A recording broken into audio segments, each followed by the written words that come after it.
Halo teman-teman semuanya, jumpa lagi dengan aku di sini. Jadi hari ini aku akan nge-review Suzuki Ignis tahun 2019 tipe GL atau Suzuki Ignis yang pre-facelift ya kan. Nah, di tipe GL ini yang berbeda ya kan dari dua tipe GX, karena kan Ignis ini punya dua tipe, tipe GL dan juga tipe GX. Tipe GL itu ndak ada lampu alis, ndak ada fog lamp, dan juga ndak ada roof rail.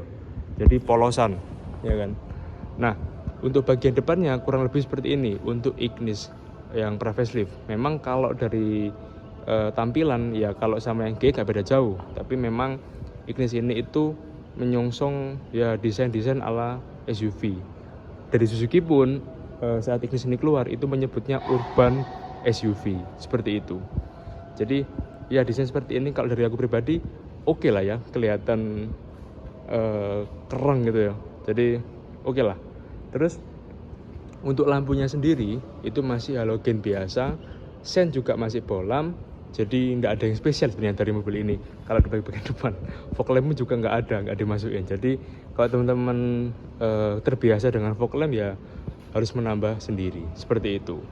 Terus dari mesinnya sendiri ini itu pakai mesin 1200 cc 4 silinder ya kan, dan ini itu mesin yang sama dengan Suzuki Splash, meskipun secara karakter ya kan itu sangat begitu berbeda. Nanti tak jelasin. Nah, sekarang kita beralih ke bagian samping dari Suzuki Ignis tahun 2019 yang pre-facelift. Di bagian samping ini mungkin nggak banyak orang suka, terutama di bagian ini, pilar belakangnya ini yang nekuk banget. Baik lagi, memang kalau desain itu soal selera, kita nggak bisa memaksakan. Tapi kalau dari aku pribadi masih bisa diterima lah, apalagi dia tuh membawa atau mengusung ya kan, membawa identitas lah dari Suzuki, apa lupa aku namanya. Nah ini 3 garis ini seperti Adidas. Terus untuk di sini handle-nya sudah pakai handle tarik seperti ini ya kan, handle modern. Untuk spionnya di sini polos, enggak ada sen, enggak ada apa, tapi udah electric mirror. Terus untuk kaki-kaki itu udah dirubah, ini pakai ban Forcium, bannya itu ukuran 18565 ring 15. Peleknya pakai HSR yang mentawai. Sama ring 15 juga pastinya. Terus yang di tipe GL itu ada sen di sini. Ya masih oke lah, masih ada sen sampingnya. Jadi safety-nya itu masih oke gitu. Terus juga ada anten dan ya polos. Apalagi ini tipe GL, jadi tidak ada yang spesial.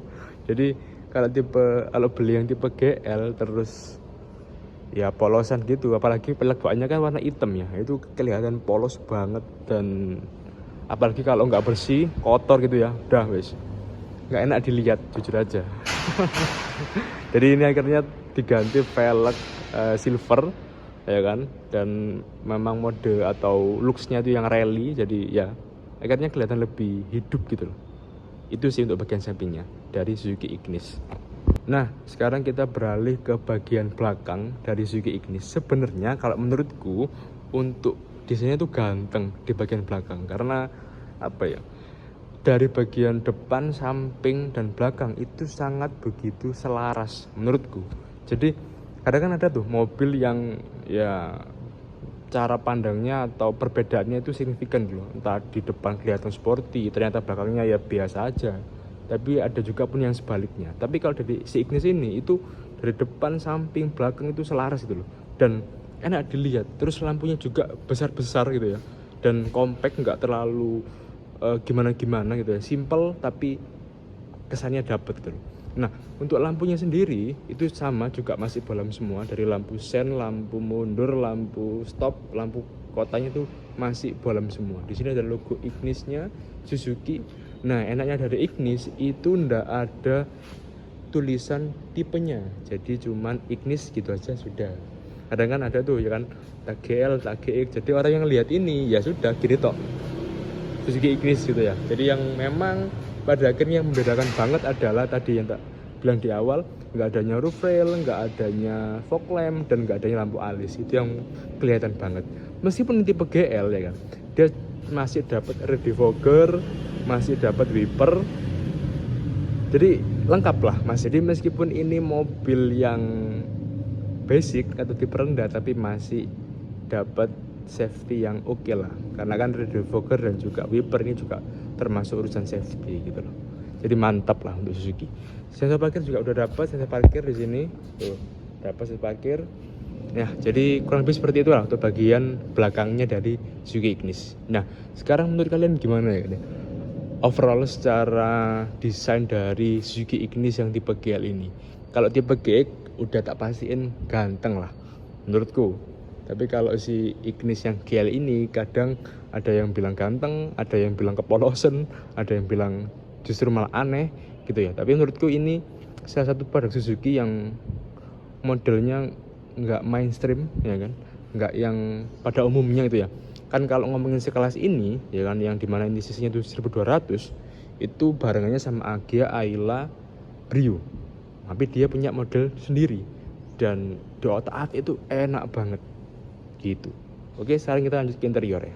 Oke, sekarang kita udah ada di dalamnya interior si Ignis ya kan. Nah seperti ini, jadi dia tuh two-tone pakai warna hitam dan juga putih ya. Meskipun putih ini kalau ya bisa aja cepet kotor ya kan, tapi balik lagi lah, itu tergantung perawatan kita masing-masing ya kan.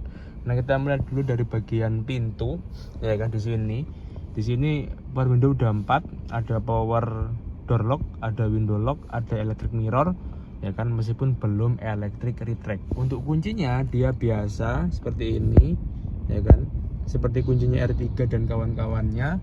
Terus untuk bagian setir ya kan, itu masih polos, tidak ada pengaturan audio dan sebagainya. Berbeda dengan yang tipe GX, itu lengkap, ada audio, ada bisa ngangkat telepon dan sebagainya gitu. Dan untuk speedonya seperti ini bentukannya, dia desainnya racing kan ya, jadi tegas banget gitu loh. Jadi speedonya benar-benar pas waktu 0 km/jam itu bisa tegak lurus gitu ya, begitu.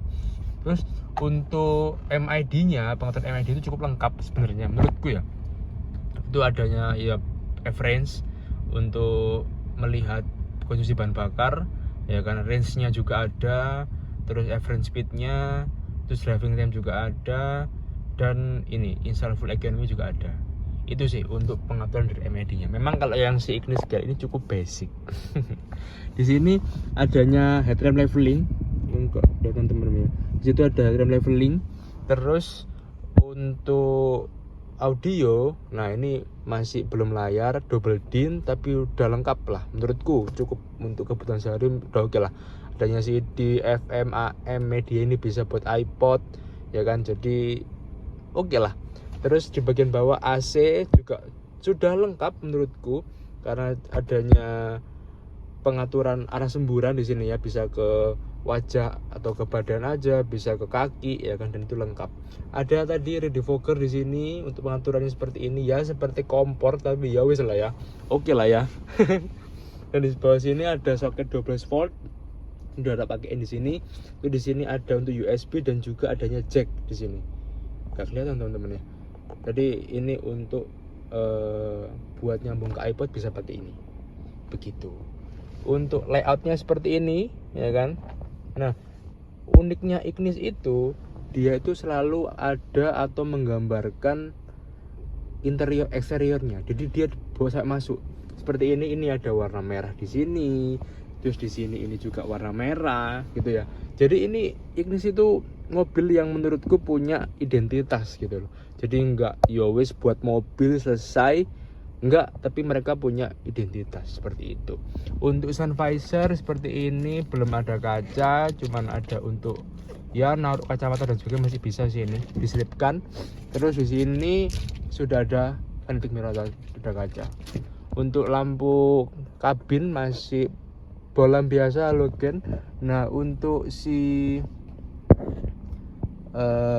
pegangan tangan udah seperti ini. Di sini nggak ada, di belakang ada semua lengkap ya kan.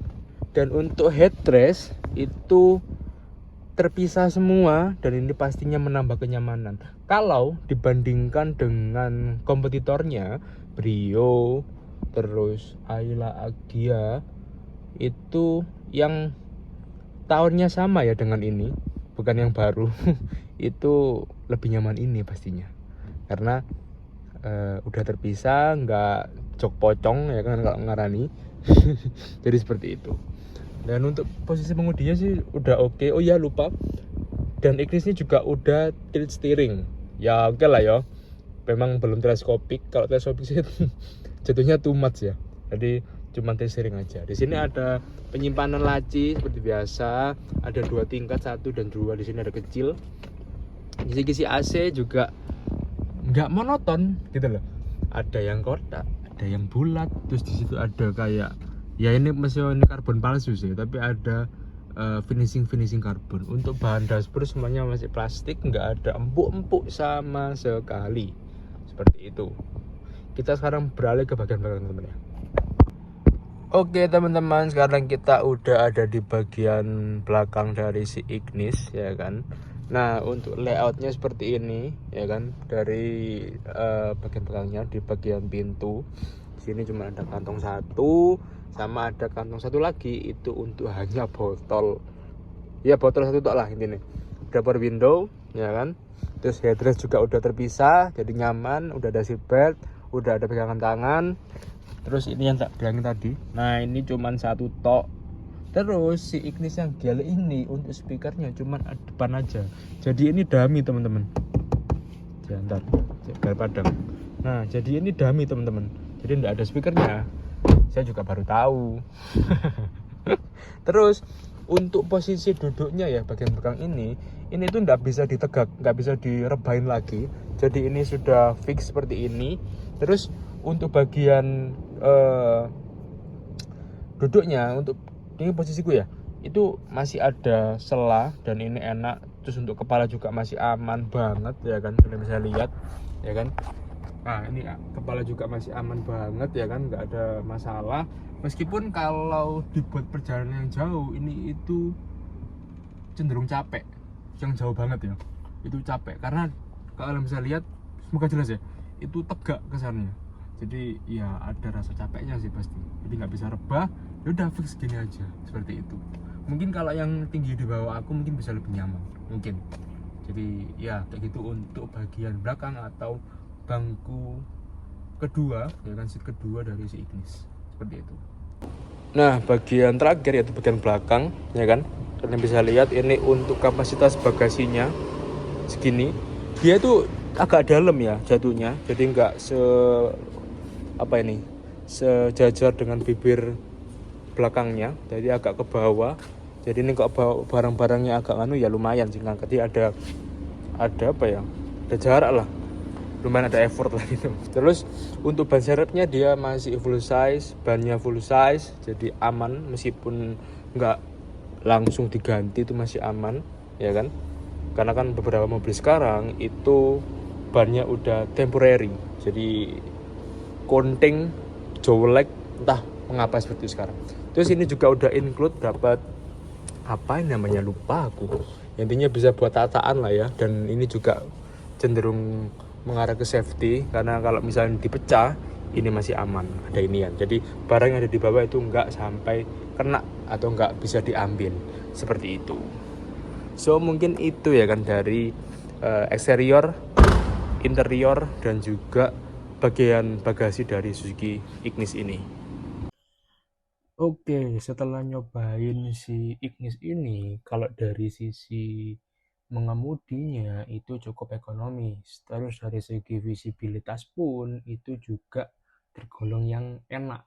Jadi kan ada tuh beberapa mobil yang secara visibilitas itu susah, entah pilar atau punya kebesaran ataupun lain sebagainya. Jadi dari Ignis ini buat pemula atau yang baru bisa nyetir mobil ini tergolong mobil yang friendly dan bisa gampang dipahami lah begitu.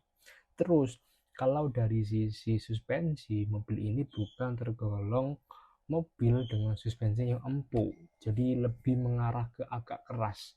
Mungkin karena efek dari ground clearance yang tinggi, karena si Ignis ini itu untuk ground clearance-nya di 180 mm, yang dimana itu paling tinggi di kelasnya.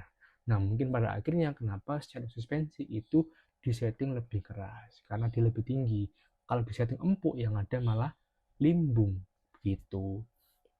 Terus dari karakter mesinnya si Ignis ini bukan tergolong yang galak, meskipun ini tuh punya basic yang sama dengan Suzuki Splash, tapi dari karakter mesin berbeda. Kalau di Splash itu sangat galak si mesinnya, tapi kalau di Ignis ini tergolong yang nyantai dan lebih mengutamakan kehematan bahan bakar.